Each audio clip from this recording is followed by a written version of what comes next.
people, and you know I had to do this. I did the series video. I had to do this video.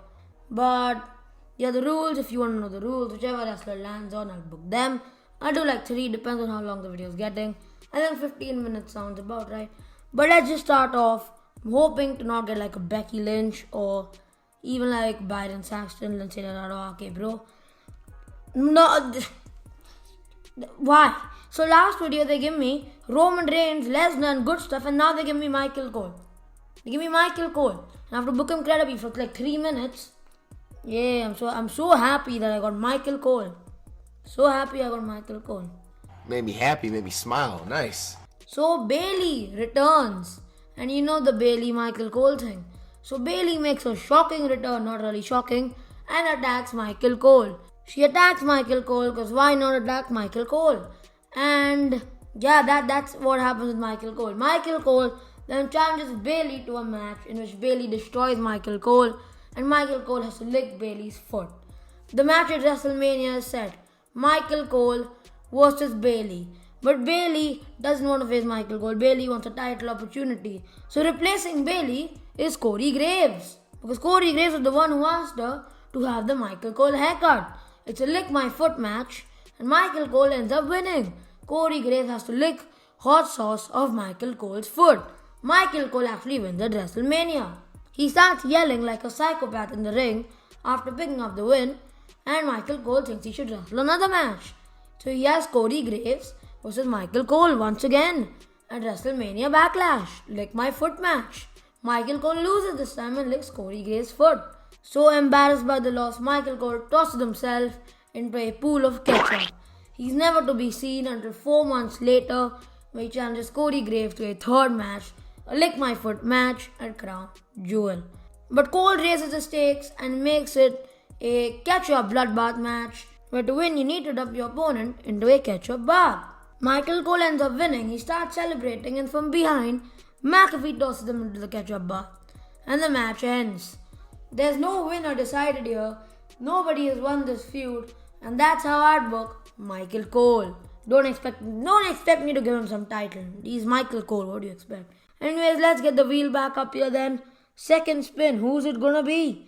Please not Becky Lynch. Anyone but Becky Lynch or Byron Saxton. What should give me like Lindsay Dorado now? Give me like Apollo Crews. Okay, so there was a bit of a glitch with the wheel there.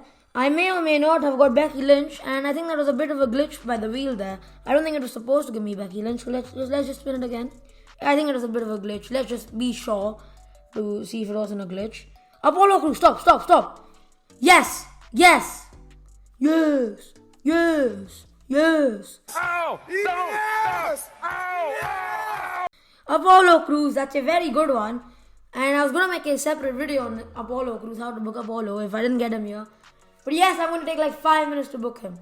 Okay, so Apollo Crews makes his return and attacks Dominic Mysterio. Make a good lucha thing. Now this sets up Dominic versus Apollo Crews. For Survivor Series, Dominic is angry that he isn't in the men's match anymore. He's just furious and frustrated. Apollo versus Dominic. But Ray tries to help Dominic and costs him the match, and Apollo Crews wins. Dominic then tells Ray he doesn't need any of his help. Just go away, Ray. Just let me be on my own for some time. He tells Ray not to interfere in the next match.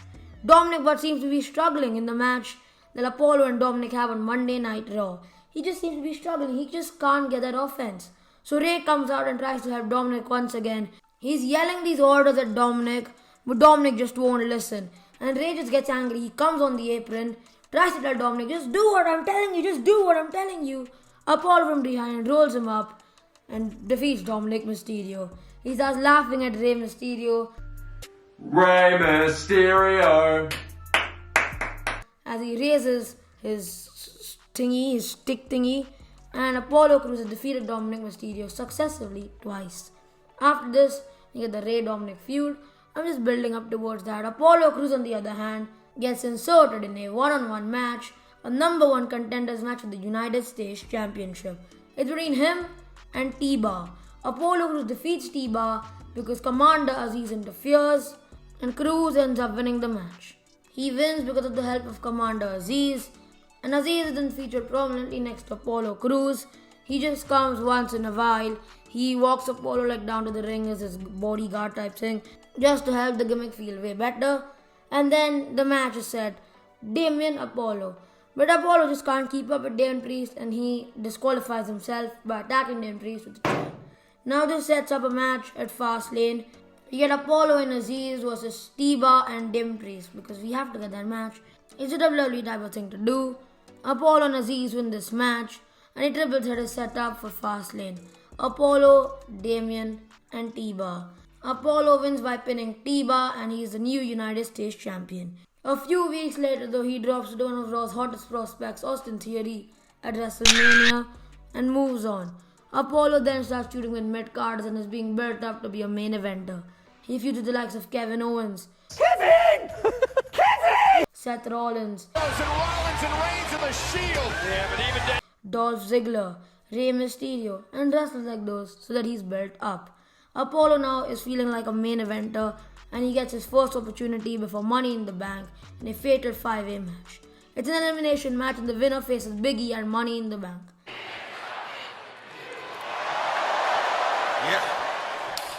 Apollo comes close but doesn't win the match, and AJ Styles goes on to face Big E and Money in the Bank. Cap! Totally cap! That means lie! Big E is successful as he defeats AJ Styles, but then Apollo gets another title shot. This time it's one-on-one. Apollo Crews, Dolph Ziggler. Winner faces Big E at SummerSlam. No title contender matches by facing Big E, but facing one another. That just makes more sense. So Apollo defeats Dolph Ziggler this time and faces Big E at SummerSlam. This feud is personal. Apollo even invades Big E's house, and there could be a cool scene where Apollo just appears behind on Woods' live stream and doesn't even realize Woods is there. The feud just gets very personal. Apollo mentions the 5-count gimmick, the Dolph Ziggler bodyguard stuff, how Big E was humping the title once upon a time, and now Big E is just a joke. Big E became serious just because the fans wanted him to be that way. The fans couldn't accept the other Big E. Apollo brings out the serious Big E, and we get no holds barred. This feud is personal, and the match is really good. Apollo and Big E one-on-one. This match feels legit, and it feels like the right time to make Apollo champion. No holds barred. Aziz cannot interfere. Apollo ends up hitting a chair shot on Big E's head, hits his finisher, and pins Big E and becomes WWE champion. Apollo Crews, it's his time now, as Aziz comes out to celebrate with him. Apollo is now WWE champion. He has about 200-day reign. I know the Smarks will hate this, but who cares about them? So he'll have a 200-day reign, and Apollo Crews will be WWE champion, and he'll drop it to like an AJ Styles or an Edge, so that we can get like AJ versus Edge. Apollo will face Roman Reigns in Survivor Series, Rollins, Owens, Mysterio, Damien. He'll have just these amazing feuds, maybe even one against John Cena. You never know. But Apollo, I just think he needs that one final push to make him a main eventer. I really think he'd be WWE champion. I'm not even joking by saying this. Apollo can really be WWE champion. And yeah, that's it for Apollo. Let's just get the wheel back up here then. Hopefully it's not like a Becky Lynch to end it off. Hopefully. I think it's going to be Apollo again. It's going to be Apollo again. So we'll have to redo that. There's no way it's Apollo once again. It's Apollo once again. The wheel is broken. The Intercontinental Champion. Spin it again now. The video is going to get like 45 seconds longer. Okay, finally it's on Apollo again. Okay, bro. That's a good one. That's actually a good one. I'm hoping to not get Byron Saxton. Okay, bro. Okay, so let's start off with Survivor Series. RK Bro versus the Usos. RK Bro shockingly actually lose to the Usos because they can't pick up a loss. The Usos can't. Although they lost to the New Day. So we won't talk about that. That actually never happened. They never lost to the New Day. So RK Bro pick up the loss, and things are starting to actually fall down for RK Bro. Randy Orton, wherever he goes, he's seeing the WWE title. He beat Randy Orton. He's realizing, why am I not that singles competitor that I once was? Why am I not that vicious, sadistic Randy Orton who just hated everyone and wanted that title? Why am I not 17-time champion already? Why am I not already champion? Randy is realizing this, but every time he hears Riddle, he can't help but feel sorry for him. Why would I leave Riddle? Everything is working out. Why should I leave him? Like Riddle, me, we're a very good tag team. We're tag champions. Why would I leave? Why should I break this tag team up? I did it once. It didn't work out. Why should I do it? Now at day 1, they end up winning a triple threat match between them, AJ Omos, and the Street Profits. It's just a fun match all around, but RK Bro win. They barely win though, as Randy Orton almost took the pin, but Riddle broke it up. Randy is realizing, should I go or should I stay with Riddle? He has a dilemma which he can't decide. Randy Orton just can't help but want to be 17-time champion. He's being greedy here and he's starting to show a heel side. He's not listening to Riddle. He stopped listening to Riddle. He stops tagging in Riddle at their match at Fastlane. He stops looking at Riddle. At one point, Randy's in the match for like 15 minutes without tagging Riddle in. And Riddle just doesn't know what's happening. He's yelling, Wendy, Wendy, Wendy. Tag me, Wendy. Do me a favor, just don't cash in on Randy. Cash in on Randy. On Randy. But Randy Orton is just not listening. Orton just snaps. He attacks Riddle, sets him down in the ring. The Hurt Business are just flustered. They don't know what's happened. They don't know why Randy just attacked Riddle like that. They pin Riddle. They become tag champs once again. The next week on Raw, Riddle is confused. He doesn't know why Randy's done that. Why has Randy just attacked him? Everything was working out. He's asking Randy, why did you attack me? We had everything good. We were tag champions. Yes, we did pick up a loss here or there, but we were new tag champions. We didn't know what worked perfectly, but we had very good chemistry. I don't know why you did it, Randy. And this will create this good heel heat because people will start liking Riddle because Randy attacked him.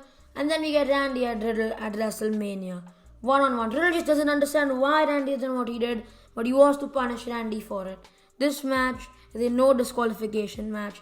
It's sick, it's sadistic, the feud is personal. Because Riddle just doesn't understand why Randy would do this. Why would he just attack him randomly in a match? Not listen when he would call him. Riddle is just flustered but very, very angry. We get a one-on-one match.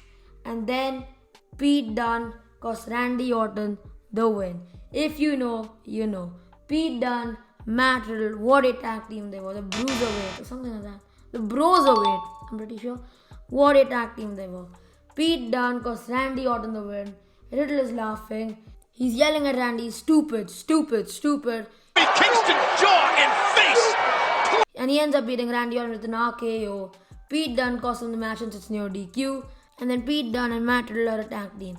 Now I know many people aren't a fan of Matt Riddle. I'm not a huge fan of Matt Riddle. But Matt Riddle gets a better, less psychotic version of himself. He's the NXT version of himself. Where people actually like Matt Riddle. So he's not the psychotic version of himself. Wendy, can you lock my mouth, Wendy? Can you do this, Wendy? He's not the psychotic version of himself anymore. I know many people still won't like Riddle. Even I'm not like a big Riddle fan. He's just very annoying at times. It's irritating to hear his voice. But still, I think Riddle should get the win here. Because then they can have the tag team of Matt Riddle and Pete Dunne. And then Pete Dunne betrays Riddle. And then you can have this everyone betrays Riddle story. Then Thatcher comes. And you can have that happen. So let me know your thoughts in the comments down below. I don't want this to be like a 15-minute video. I think we've done this pretty quickly. And I hope you enjoyed everyone I booked from Michael Cole all the way to Apollo Crews. I think I got a pretty good selection of wrestlers this time. No main eventers, but guys you can have a good storyline with apart from Michael Cole. Let me know if you enjoyed in the comments down below. And that's it for the video. I'm going to do more of these. YouTube comments decide who I book next. Maybe. Maybe not. Find out. Stay tuned.